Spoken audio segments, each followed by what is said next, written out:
Bom dia, boa tarde, boa noite. Tava com saudade de dizer essas três palavrinhas. E aí, tudo bem? Hoje vamos estudar leitura e interpretação de gráficos. Novamente, já estudamos isso em português. Isso, estudamos em português. Hoje nós vamos estudar dentro de matemática.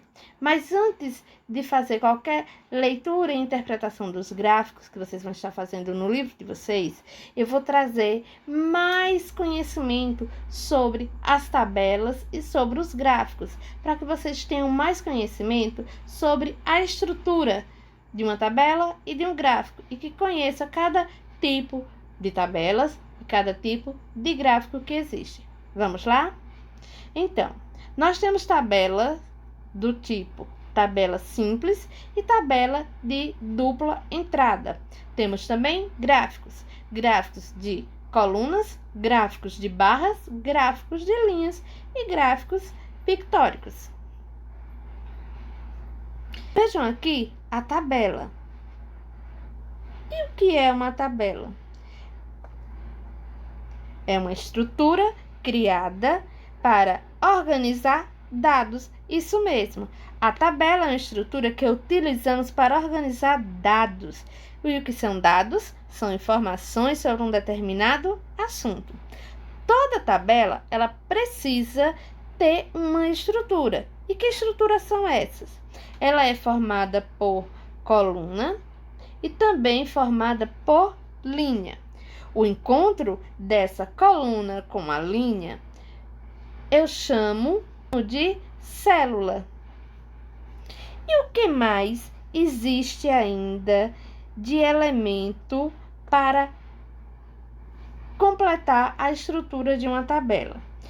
A tabela deve possuir um nome, ou seja, um título.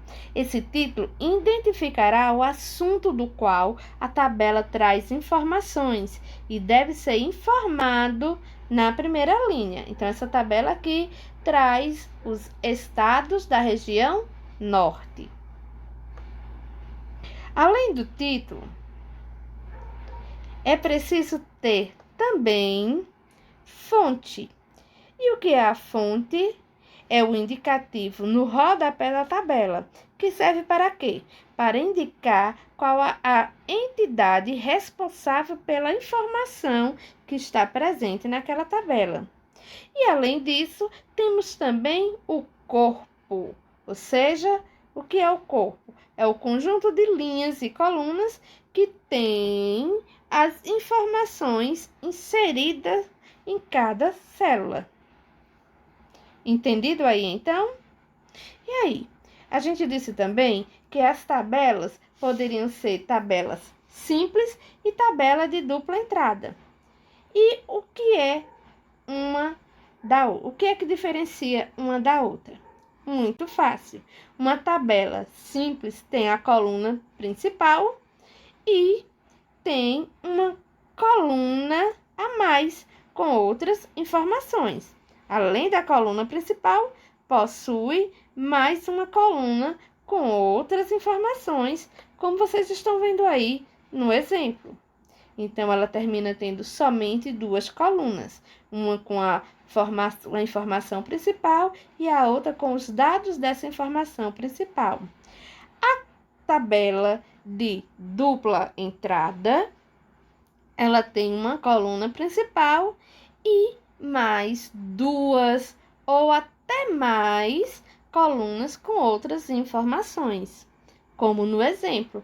Então, a tabela de dupla entrada terá, no mínimo, 3 colunas. Uma coluna com o dado principal, que é a coluna principal, e mais 2 colunas com outros dados. Além das tabelas, nós também temos os gráficos, isso mesmo. E os gráficos? Estão presentes também em jornais, revistas, folhetos informativos, entre outros meios de comunicação. E eles são usados para quê? Para demonstrar de forma mais fácil, ilustrativa, uma situação envolvendo números. Ele pode representar o número de um produto vendido mensalmente, pode representar o percentual de votos dos candidatos, né, a um cargo político ou qualquer outro cargo. Pode ter também o consumo mensal da água, o consumo da energia elétrica, e aí a gente pode estar utilizando o gráfico em várias outras situações. Aqui nós temos um exemplo, certo? Então, tem o exemplo aí de uma fábrica de bicicleta que resolveu colocar em um gráfico a quantidade vendidas. Mas antes de colocar num gráfico, ele colocou os dados numa tabela. Então, tem aí os meses e os números de bicicleta, certo? A gente consegue, sim, pegar os dados que tem na tabela e responder qualquer questionamento. Mas, de forma mais ilustrativa, mais didática, de ficar melhor de visualizar, a gente pode criar o gráfico, certo? Que fica mais atrativo, colorido, ilustrado, como nós temos aí ao lado, venda de bicicletas 2009. E aí, o gráfico também, ele possui algumas características, como o título, números, legenda, fonte. Vamos ver aqui o gráfico de coluna. Veja que no gráfico de coluna nós temos o título. E o que é o título no gráfico? Isso, frases curtas com palavras-chave do assunto apresentado. Nós temos os números, que são os valores, que são essenciais para a comparação dos fatos. Eles são organizados em ordem crescente e apontam quantidades e períodos, meses, semestre, anos. Temos também a fonte, não pode faltar a fonte, que é parte importante para dar credibilidade ao gráfico. É a identificação da fonte, os estudos científicos, os órgãos públicos, instituições privadas, economistas, que é de onde a informação foi retirada. E temos também as legendas, pequeno resumo da informação analisada no gráfico. Pode ser colocada em qualquer parte e destacada por cores. Então, esses são os elementos gráficos de um gráfico. E aqui, esse exemplo, nós temos aqui o gráfico de coluna. Além do gráfico de coluna, nós temos também o gráfico de barra. As barras podem ser desenhadas verticalmente, que é em pé, ou horizontalmente, como o exemplo, as barrinhas deitadas. Um detalhe, o gráfico de barra vertical, em pé, às vezes também é chamado de coluna. Temos ainda o gráfico de linha, certo? E o gráfico de linha é o quê? É um tipo de gráfico que exibe também informação, com uma série de pontos de dados chamados de marcadores, que são ligados por segmentos de reta. E ainda temos o gráfico pictórico, que são gráficos que utilizam desenhos ou imagens em sua composição.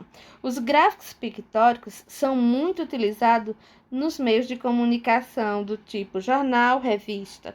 Por quê? Porque são gráficos mais atraentes. As dimensões das imagens, da mesma forma que nos gráficos tradicionais, devem ser proporcionais aos dados representados no gráfico. Um exemplo, nós temos aqui esse gráfico, floricultura, bela flor, vendas da semana. Então, na segunda-feira, foi vendido 3 flores. Então, ele representou com o desenho da flor cada venda feita durante a semana. Então, os desenhos têm que ser proporcional ao valor dos dados. 3 flores, o número 3, então, o desenho de 3 flores. E aí, fazer a leitura e a interpretação do gráfico vai requerer de você o quê? Atenção na leitura, nas informações, na interpretação do que cada questão da atividade está sendo pedido. E isso você vai poder colocar em prática fazendo as atividades do livro de matemática da página 38 a 49. Vamos lá? No capricho, reta final do nosso programa Aprendendo em Casa, aulas remotas em tempos de pandemia.